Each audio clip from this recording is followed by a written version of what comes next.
Hello everyone, and let's do a quick another channel update video. We did one a few weeks ago, so we're going to do another one just to discuss a few things that I had on my mind, mostly next gen consoles and the fact that I bought a 3080. Well, I say bought a 3080. I have pre-ordered a 3080. It came out in the UK on the 22nd of September. Now I pre-ordered mine the 21st of September, so I'm probably well down the list. I'm not expecting it to come to October, is when they've said the estimated delivery date. I haven't given an exact estimated delivery date, but they are hard to get in RTX 3080. And they are quite expensive as well, so it is the most expensive GPU that I've ever bought. Decided not to bother pre-ordering the PS5. I did sort of reserve the right to pre-order, which is weird. You pay I think you pay like a penny to do it, and you get the penny refunded if you don't pre-order by a certain date. I've just confirmed that I'm interested in pre-ordering. I haven't confirmed the pre-order, which is a bit odd. Again, you're just registering that you're interested in pre-ordering the PS5, but I haven't actually pre-ordered it. Probably won't. I mean, if I do get a PS5, I'd probably just get it to sell it on eBay. To be honest with you, because I'd rather have the 3080. To be honest, I just think it's the better choice, really. It is more expensive, yes, but we can just add it to our existing system, and we don't have to bother with anything like next gen or cross gen upgrades. We don't have to get charged twice. We could play Control without buying the Ultimate Edition, because it'll just run better on your 3080 than it does on your 2070 Super with the ray tracing on. So we don't have to bother with next gen upgrades. You're just upgrading the hardware, and you can keep everything as it was on your PC. And that's a good thing. But the PS5's launch lineup is just underwhelming. Really, that's all I can really say about it. Is the best game there is Demon's Souls. And I played Demon's Souls on the PS3.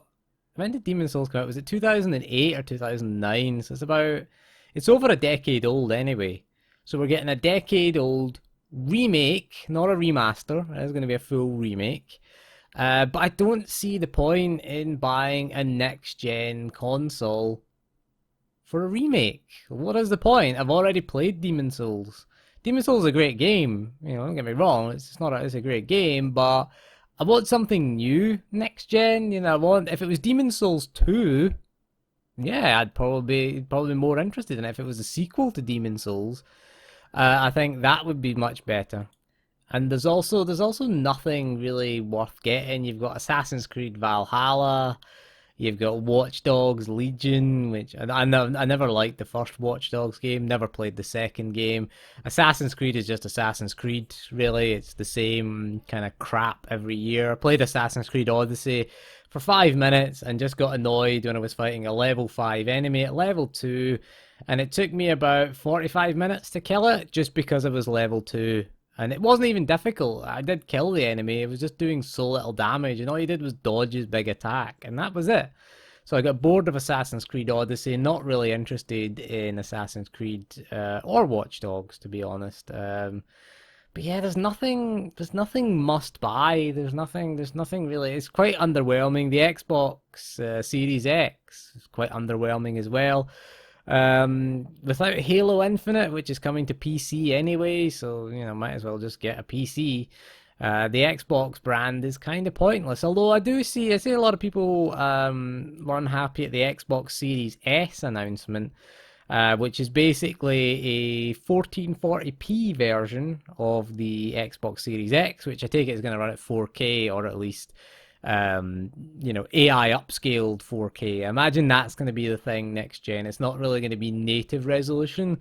They are going to be relying on a lot of techniques, Microsoft call it DirectML, which is direct machine learning, which is just their version of NVIDIA's DLSS, the deep learning super sampling, again, which renders the game at a lower resolution and then uses artificial intelligence to sort of fill in the gaps between the resolution and scale the image up to what the native resolution image, or an approximation of the native resolution using AI. So That's probably going to scale. The Series S is going to scale to 1440p, or it might run natively at 1440p. The interesting thing about the Series S is it does have the same CPU as the Series X. It's got the same sort of AMD Ryzen based 8-core 16-threaded CPU. The clock speeds are the same as well. It's just the GPU is, again, I think it's only going to be 4 teraflops instead of 12. Which is interesting. It's apparently going to be more powerful than the Xbox One X. It's certainly got a better CPU, but I think if you own an Xbox One X, I don't think it's worth upgrading to. I do own an Xbox One X, which I do regret buying, to be honest with you. I bought it, I think, back in 2018, and I do regret it. I don't really think it's a very good system. I was going to do a video on that talking about the Xbox One X, but it is a disappointment. The Series S I think it'll be a bit better, but I don't think it's worth. I think it's more of a side upgrade, really, because yeah, you're going to get a better CPU, but you're going to get probably a similar GPU, I would imagine. You can't compare teraflops to teraflops because this is the big Navi. 4 teraflops versus, what was it, Polaris is 6 teraflops on the Xbox One X. So again, generation to generation, you can't really compare them, or so they say, because again, more efficiency gains are found from generation to generation in terms of compute performance.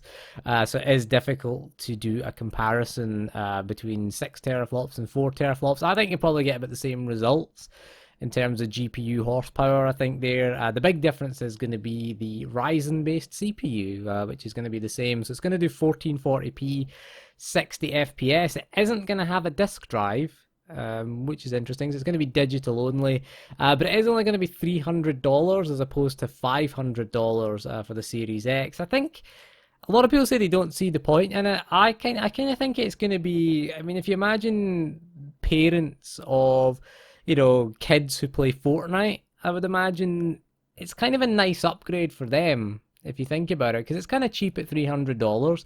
Fortnite's a digital game, doesn't really need a disk drive for that, and I think it's going to be good for them. That kind of casual market, or for children, I think it's going to be quite good for them. It's going to be a good entry-level next-gen system, and I think there is a market there for it. And those people who maybe just buy 1 or 2 games per year, the people who play FIFA, the people who just play Call of Duty, or they just play Fortnite, I think that's not a bad system. It's not a bad little system. Fortnite is digital only anyway. There's no physical release. It is a free-to-play game, so again, there's no real issue with that there. And again, if you're only buying 1 to 2 games a year, is buying them digitally. That's the trend. That's where everything is going towards digital. Same with the PS5. You've got the PS5 disc version and the PS5 digital only. Same hardware, the PS5 version. The only difference is that I think it's like £50 cheaper, the disc drive list version, so the digital version. So it's going to just have no disc drive. It's just got no Blu-ray drive. Personally, if I was doing it, I would buy the PS5 with the disc drive. I'd rather pay the extra £50 and have the choice of physical or digital, because I still kind of like physical. I know that the market is moving more towards digital. I think digital has overtaken physical purchases. Some people complaining that you can't watch Blu-rays on it, or you can't watch DVDs on the PS5 and the Xbox Series S. But really, is that relevant these days? I mean, I think most people have Netflix or Amazon Prime Video or Disney Plus. So I don't think that's really relevant. I think that certainly movies and music have gone digital only. PC gaming has been, digital only or mostly digital for the last decade at least. I think the last PC I built was 2009. That was the last one that had a disk drive. And the one that we built after that in 2014 was the first PC that didn't have a disk drive. So I haven't had an optical drive in my PC since 2014. For 6 years, we've been digital only on PC. And, it works out pretty well. I think the consoles will get there. One of the advantages of having the disc-based game is, though, when you finish the game, you can trade the game in. And at least you won't get your money back, but you'll get some of your money back for trading the game in. So there's always that option, and if you do backwards compatibility, if you had the physical PS4 disc, you could put hopefully you could put the PS4 disc in. I mean, Microsoft did that with Xbox One. With the backwards compatibility, if you owned an original Xbox disc or an Xbox 360 disc version of the game, you could just pop the disc in and it would download the emulated version to run on Xbox One. And you just use the disc as like a launcher for the game. So that's really what the disc was. It's just DRM essentially. But everything's moving towards digital right now. I mean, I think, but I still prefer to have the choice. I would prefer the choice to be physical or digital. So I would rather pay the extra like 50 quid for a PS5 with a disc drive. That way I've got the option. That way I've got, you know, free choice to make there. I'm a big advocate of choice. PC gaming generally isn't available. You can't find physical copies of PC games. They're just not released anymore. I think the last physical copy of a game that I bought was 2015, and it was Star Wars Battlefront.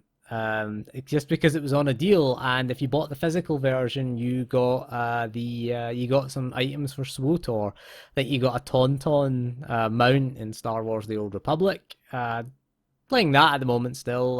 Doing the double XP, leveling another gunslinger because I'm bored. So I've kind of been busy with that. But yeah, that was the last physical PC game that I bought, was EA's Star Wars Battlefront. And even then, I didn't use the disc. All you do is log into Origin and just put the number in. Just go to just get the number off the CD key off the back of the booklet, put that in and download the game. We didn't even insert the disc because we didn't have a disc drive, because I didn't have a disc drive in the PC, of course, then. So I didn't bother even doing that. You still buy physical games. I mean, I bought a few games, but never bothered using the disc, because you just either go to Steam and just activate the product on Steam, or go to Origin and again just activate it using the CD key. It doesn't make any difference whether you put the disc in or whether you activate it digitally. It's the same thing. So that's essentially what console games are these days. I mean, the CD, the Blu-ray disc, sorry, not the CD. The Blu-ray disc basically is just a launcher for the game. If you put the disc in, you find that the game has to install, but most of that install is network install. You'll tend to find it's got like maybe 30 gigs on the disc, and then there'll maybe be another 10-15 gig download. And I imagine with next gen games, file sizes are going to be huge, probably well over 100 gigs. We've got quite a few games this gen. Call of Duty Modern Warfare, which is just hard drive, which just takes up more and more space on your hard drive. I just uninstalled it eventually because I stopped playing it, and eventually just traded it in because it was just taking up space on the hard drive, really. I had a 2 terabyte external hard drive, and about maybe 20% of that was Call of Duty Modern Warfare. But yeah, games like Red Dead 2, they're over 100 gigabytes. So I think we're going to see that moving into next gen, especially with things like, things are going to be 4K. They have said with the Xbox Series S, of course, because it's going to be 1440p, the textures are going to be, they're going to be, they're not going to have 4K textures. So the install sizes will be smaller, which again makes sense because, bigger textures at 4K take up more space. Again, so I feel like the Series S, it has its place in the market. I can see where it is. That's the one I'd be more tempted to buy over the Series X. I don't think I'll buy an Xbox console this gen because, again, owning a gaming PC renders it kind of pointless. Game Pass is available on the PC, and you can get all of those games, all those Xbox exclusives. Not really Xbox exclusive. We'll call them Microsoft exclusives, shall we? And again, they've bought Bethesda as well, so we might get quite a few games that are Microsoft exclusive now from Bethesda. Doom maybe, and Elder Scrolls might be a Microsoft exclusive. They haven't announced anything yet. So I know a lot of PlayStation fanboys were kind of upset that Microsoft bought Bethesda. Will Elder Scrolls 6, because it's in development, will it come out multi-platform? I don't know. I mean, there is a use case here. Microsoft owned Minecraft. And Minecraft, even Minecraft Dungeons, Minecraft is multi-platform. Minecraft Dungeons, I don't know if it came to PS4, but it was certainly on the Nintendo Switch. So Microsoft, Microsoft owns Minecraft. They own them. They own the IP for Minecraft, and they still bring it out as a multi-platform game. So you might get some games, maybe the sort of less successful ones. Maybe Doom. I mean, it doesn't really affect us on PC because there's no Xbox exclusive, there's only Microsoft exclusives. So it will come to Windows. The only concern about the PC is what happens to the Bethesda store and the Bethesda launcher. Will they integrate it into the Windows Store maybe? Because Microsoft have their own digital storefront, and so do Bethesda. Yeah, because I have Doom Eternal on the Bethesda launcher, so I don't know. Maybe they'll do what Activision and Bungie did when Destiny 2. When they lost Destiny 2, they took it off the Battle.net launcher and put it onto Steam. But then they allowed you to copy and take all of your data from Destiny 2, all your character detail, characters from Destiny 2 on Battle.net to Steam. They let you transfer it through. So they might do something like that. I think the Bethesda store will probably close. I'd imagine so, because Microsoft aren't really going to compete with themselves. They'll just maybe migrate everything over to the Windows Store. Hopefully they migrate it to Steam, because Microsoft do release their games on Steam. Halo, the Master Chief Collection, Gears 5, that rare one, what was it called? Sea of Thieves, that is on Steam, and Halo Infinite as well is coming to Steam at some point next year. It doesn't have a definitive release date now, it's been delayed into 2021. So Microsoft do release their games on Steam, so do Bethesda, right enough. You could get Doom Eternal on Steam, but I bought mine from Green Man Gaming because they had a deal on, and it was the Bethesda.net launcher that it used. So that is a slight concern as to what will happen to your purchases on that. I would imagine that Microsoft will get rid of it, like I said previously, because they're not going to compete with themselves, really. They've got their own storefront, and then they've got the Bethesda store, so they're not going to do that if they own Bethesda. But it'd be interesting to see what they do with the Bethesda IPs. It really does affect PlayStation and Nintendo Switch kind of thing, although what have we got on Switch that Bethesda? Well, they put all the Doom games on Nintendo Switch, didn't they? They did Doom 1, 2, and 3 on Nintendo Switch. Doom 2016, you had Wolfenstein, one of the Wolfenstein 2, I think you had, the new Colossus you have on Nintendo Switch. And they did Doom 2016, and what was it? Something else that I'm missing. Skyrim. Skyrim's on everything. That kind of ends. It'd be sad if it ended the dream, because Skyrim needs to win the award for most ported game. They do have two games that now owned by Microsoft that are the most ported games in history: Doom and Skyrim. What's the most ported game in history? Doom or Skyrim? Although there's no Super Nintendo version of Skyrim. It is a bit, why is there no Super Nintendo version of Skyrim? I mean, barring the fact that it wouldn't run it, why haven't they released it on older consoles yet? That's the new thing for Skyrim. Put it on the Super Nintendo. I want a Game Boy version as well. A Game & Watch version of Skyrim. Someone needs to make that happen. We need a port of Skyrim on the Game & Watch. It's probably not going to happen now. So yeah, they do now. Now Microsoft own two of the most ported games in history. That's kind of sad to see, really. Hopefully they'll bring it out on other things, because everything runs Doom, although the source code for the original Doom is available. So people can unofficially port Doom to virtually anything. Doom can run on a car as well. Someone ported it to like the Porsche. It was the Porsche sort of sat-nav system. They ported it to that. That was kind of interesting. Trying to play Doom. Sorry, officer, I was speeding. I was trying to kill a cacodemon. Sorry. Look, trying to kill me. Nothing I could do about it. Got to accelerate to fire. Sorry, officer. Don't shoot me, please. So anyway, that is all for this video. So thank you for joining me, and we'll see you again soon. And goodbye.